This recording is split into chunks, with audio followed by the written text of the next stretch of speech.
What's going on, y'all? Welcome back to the shop. This is a continuation of the Jet John project.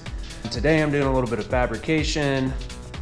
Well, I guess we're always doing a little bit of fabrication. I want to do some TIG welding, get some aluminum work done.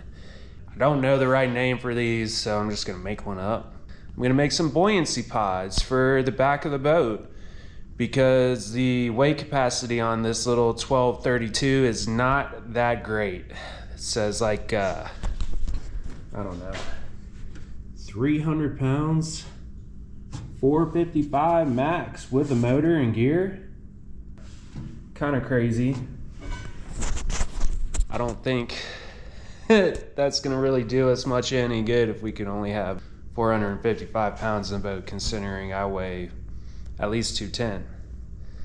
On a bad day, 220, you know what I mean? So you're gonna wanna have two people in this thing. You're gonna wanna have a cooler, you're gonna have extra gear, life preservers, oars in case you, I don't know, break down somewhere out on the water. I wanna be able to add some weight back to that capacity rating, considering we've got a whole slew of stuff going on here.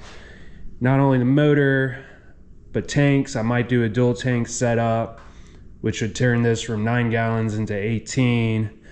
Which is roughly about 100 pounds in itself, a battery, the motor. Now granted, I picked the motor up and set it down in there myself. It's not super heavy. You know, then we're gonna be adding decking in the front, seats. We're probably gonna push that capacity rating up there. I've got some cardboard out, and then I'm gonna make these pods to weld on back here. I ordered some aluminum fittings that I can put Schrader valves into, so I could actually pressurize these containers back here with just a little bit of air. I'm not looking for anything crazy. If I can compress some air inside of them, they will for sure do better than just having no water in them. That, I think it'll help stabilize the boat a little bit too, because this thing is pretty rocky when you get really into it. I mean, 2 adults probably ain't gonna be the best, especially if you're fishing or something like that. I want to be able to be back here and fish on either side, on the river or lake, wherever I go. We're gonna start by just doing whatever we want to here. We'll get some shapes cut out. Because we got different angles and stuff going on, and I just want to get it as perfect as possible. You can see we've got a pretty steep angle there. I'm gonna cut this and get it all put together and taped together, and I'll be back with you guys. I did make some cardboard stencils, but I ran out of the really good cardboard that I had. I just stuck with the main 3 pieces that I had, which is the top, the back, and the bottom. I'm going to use this, trace the rest of my parts I need, cut it out of this piece, trace it to this piece, and hopefully my 3rd piece will give me the ability to do everything for both sections. All right, I got 1 box together and I got my stencils done. Boom. Now I can make everything for the other side, and then my last one over here. Luckily I got 3 pieces of this thing. Here it is. It's looking good. I'm gonna weld in a fitting here. I'll put my Schrader valve fitting in that. I'll be able to just a little bit, you know, pressurize that thing so it really is buoyant. Let me see if I can do this with one hand.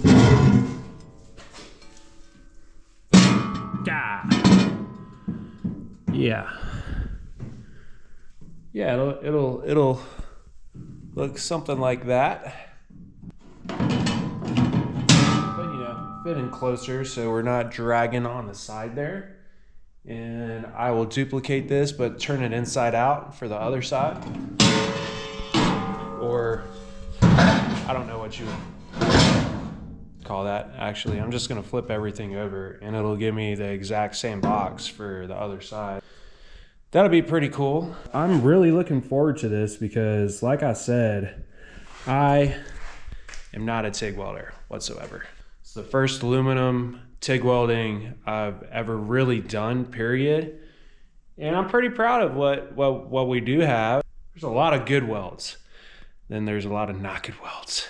And that's okay. When I get back into the motor mount, like I've got to pull the motor out, I've got to flip the boat over. All these rivet holes have to get done, like I've been saying. So I've got to pull everything back out of the boat, flip it over, weld everything, all the holes up, all the way to the front and back. And also weld this guy in, build the other box, weld that in, put the fittings in, pressure test them. Basically, I'm gonna weld them out, put the Schrader valves in, and air them up, and just let them sit for, I don't know, probably 5 minutes. You should be able to tell after 5 minutes if it's still holding any kind of pressure. And again, I'm not trying to put a lot in this. A little bit of compressed air, maybe, 10, 15 pounds is probably okay in this. But that's enough to like really make it buoyant. Maybe we'll do a test and I'll fill up a jug or, trash can or whatever. And we'll see what the difference is between no compression versus compression, see how buoyant it is. And that'll give us a good idea of how much better it's going to make our weight capacity. So we just want to offset for everything that's going on back here and just give it a little bit of extra. If something did happen when we were out on the water, I've removed all of the Coast Guard quote unquote stuff that was in the boat, the foam and all of that. If you did have too much water, it would still kind of float a little bit. It wouldn't just sink. I like that idea because if you go up the river or whatever, you might be in some trouble if you take on too much water or whatever. And I will be installing bilge pumps and all that good stuff in this and make sure that if we did take on water, I'd be able to get it out of there. Because right now, I've eliminated my drain plug. And I'm not quite sure what to do about that because realistically, that would be a spot, that would be a spot. That's going to be covered up when I put these guys on there. I don't know, we'll see. It's late, it's almost 1 o'clock, I think, right now. I'm done for the night. So I'm going to weld these up tomorrow. Make sure you guys are there for me with that. And then maybe we'll see about mounting them. So see you tomorrow. All right, it's the next day. I'm back in the shop here. Had to do a little bit of house cleaning, keeping. You know what I mean. I made a mess. Made a huge mess when I was cutting all the rest of the aluminum out. And I got to tacking the first two pieces together and I realized, I'm trying to forget y'all. Let me catch you up on what I got going on right now. We got the first side done. Not done, but put together, and I've got it over here so I can look at it and make sure I'm not going to build this one the same way because I need one opposite, right? So flippy flopping everything. I've got a whole stack of aluminum that's cut and ready to go. I'm doing some real basic stuff. I'm gonna tack all this together, re-tack the rest of this, and just get it to a point where she's ready to weld. Once I get this put together, I'll make sure that everything lines up and fits over here. Once I'm like, all right, that's good, then I'll go ahead and start welding everything together. Let's get this thing knocked out, y'all. Oh yeah. Okay, so I got them both put together. I've still got to go back through and do some center tacks so my whole piece doesn't start to try to flex out on me when I go through to weld this out. I went ahead and put my bungs in. This one did something a little weird, but who knows? I'm not an aluminum expert. This one came out good. So I'm hoping I won't have any problems welding these out because that got real close to being an issue. I'm gonna bring y'all with me a little bit while I weld these, and then we'll catch up after I get these things done. And once they're done, we'll start taking a look at getting them mounted on the back of the transom.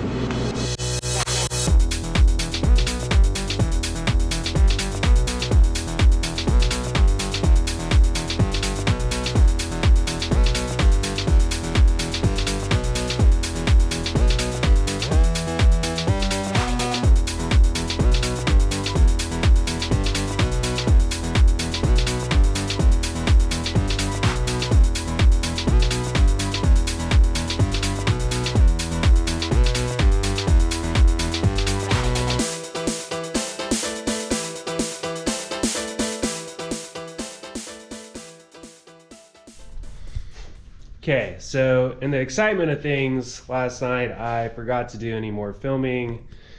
I was just amped to be getting these things welded out.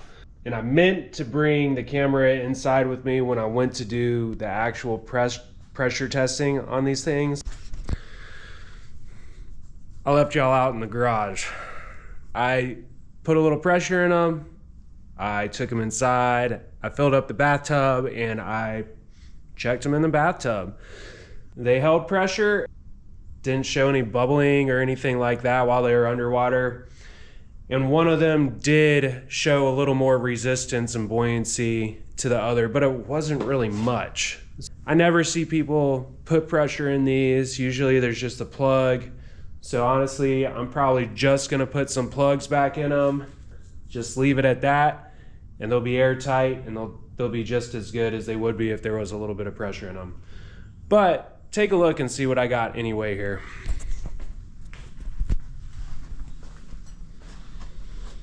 Dang.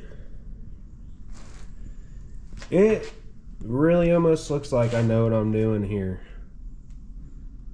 which is super cool. I was very excited about building these. It was a lot of fun welding these out. I like doing different things. It's my favorite part about being a fabricator in general, is I get to make different stuff all the time. So no day is the same. That drives me crazy. Everything came out good. This one's pressurized. This one's not pressurized.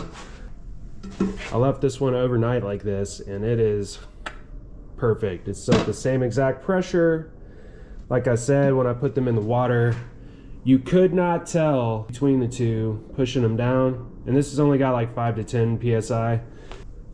No air bubbles, no nothing. So these things are airtight. They're ready to go. I'll just pull these Schrader valves back out of there and put plugs in them once they are welded onto the boat. Without further ado, let's stick these things up here. I think they'll stay on, these two pieces. They might not be perfect, but it'll give us an idea of what our look is gonna look like. It's looking great. Oh man. Wow. That's super cool. It's not sitting just perfect yet. You can see we've got a pretty good gap there. And that's because these pieces that I've got under there aren't doing me any justice. I'm not sure, they're probably sitting on a rivet or something. It's kicking them up a little bit. Dang. Yeah, that came out really good. What I like about this a lot is that it gives you another part of the boat to use. So not only are we going to be making our weight capacity better by bringing that up or adding buoyancy back here, it gives us an extension, so it really turns this 12-foot boat into more like a 13. That's pretty cool, and it looks good. You know, this will be on a trailer, or you'll see this out and about. You'll see this weld tail, and you'll be like, dang, that looks pretty slick.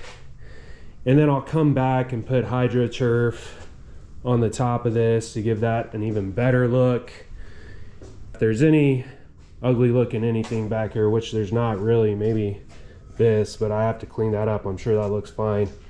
You know, transom weld looks decent enough where, you know, it's not perfect. For a guy that doesn't TIG weld at all, I will take that. That'll be painted. This will be hydro turfed. And that might even disappear when I do the decking back here, which I'm trying to plan in my head at the moment. I've got to order another tank to get another tank in here. Gotta order a battery, figure out where that's gonna go. And then the rest of this is looking pretty good. Trying to decide on where I should put the battery back here. Another tank.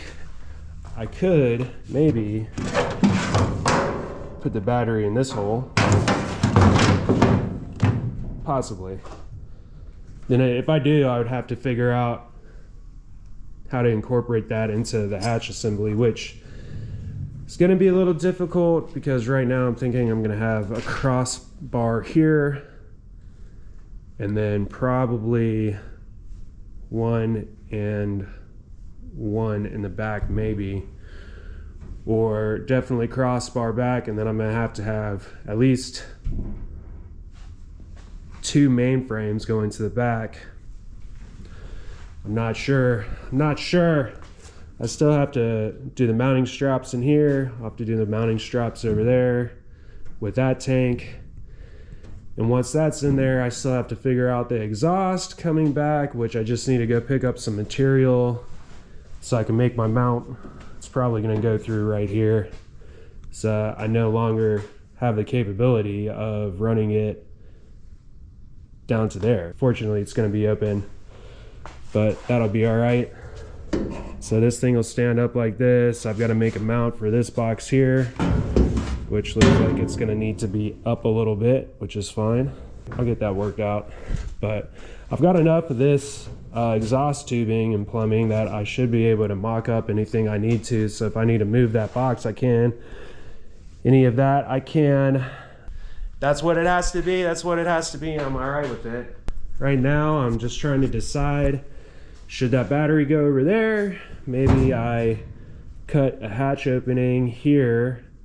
My seats are going to go on here, so maybe I make a hatch that flips forward, then I mount the battery in there. I could also mount my control under there to give it a little more protection. The other things I'll have to do is put some bilge pumps in, so it'll be behind the tanks on both sides, and it'll run up and cut out in there and pour out the side. We'll have to drill a hole for that mount when we get it. And then gotta get all that, the rest of that in there. So we just have the main jet pump assembly in it right now to do the mock-up with the motor. Motor shimmed, good to go. I am gonna do a little more welding on the brackets themselves. I don't want to do too much. I might go ahead and do that today. Just hit it in here and there, and same on the front. And I think that'll be that, because the whole material is so thin that it just wants to do whatever it wants to do. So yeah, the plan now, since we got those beautiful things nice and ready, because I'm in here working on this alone, I need to be able to flip this over. The next step is to take care of all these rivets.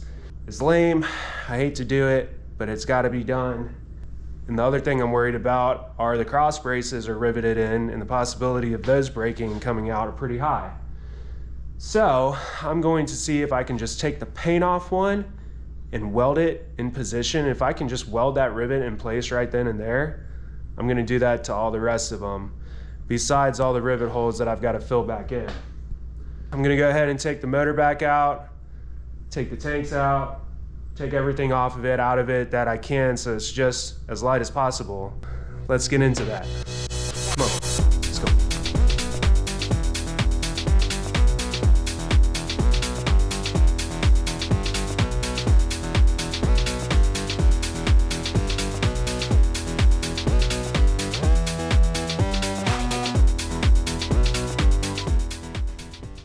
All right, so I didn't want to bore you guys with really showing you much of anything while I was welding in all these rivet holes.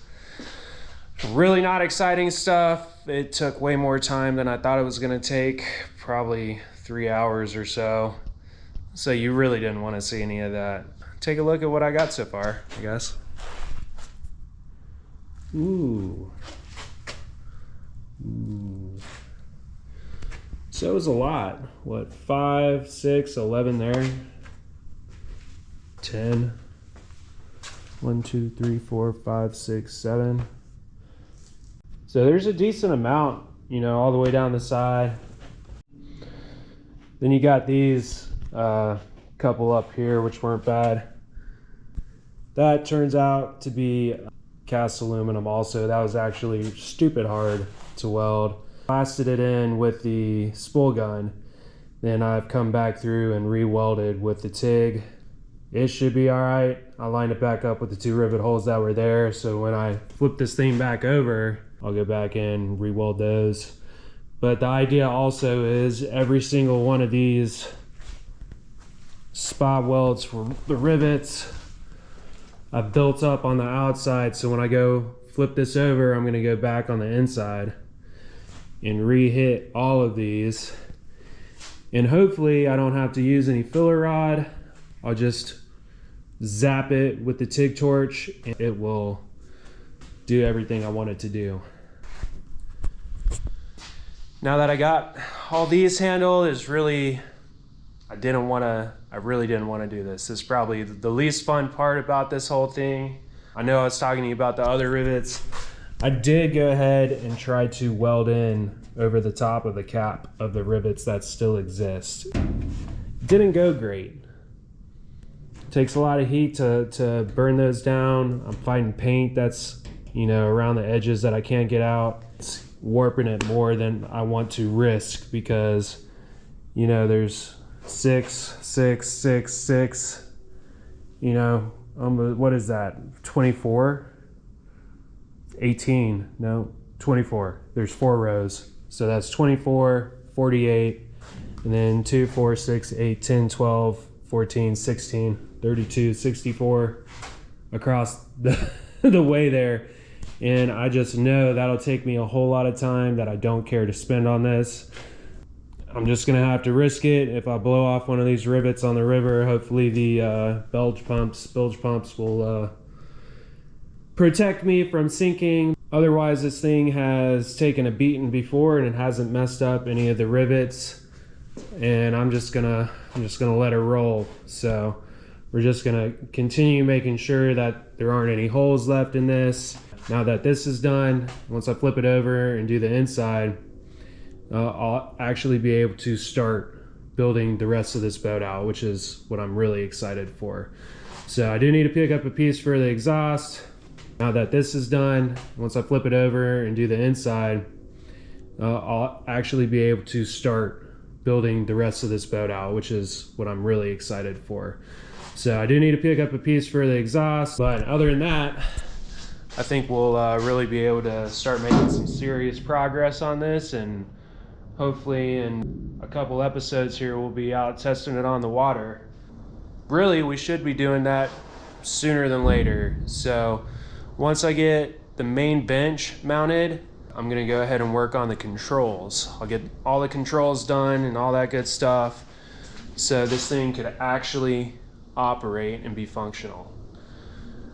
I guess that's next. We'll be mounting that bench in the middle of the boat after doing the outside or the inside of the rivet welds and controls. So appreciate you guys tuning in with me on this one. Oh yeah, I guess we've got to install the pods too. That'll probably be the next thing I do. Install the pods and then do the bench, then do the controls. So that seems about right. But anyway, thanks again, y'all. We'll see you on the next episode here. Y'all have a good night. Bye.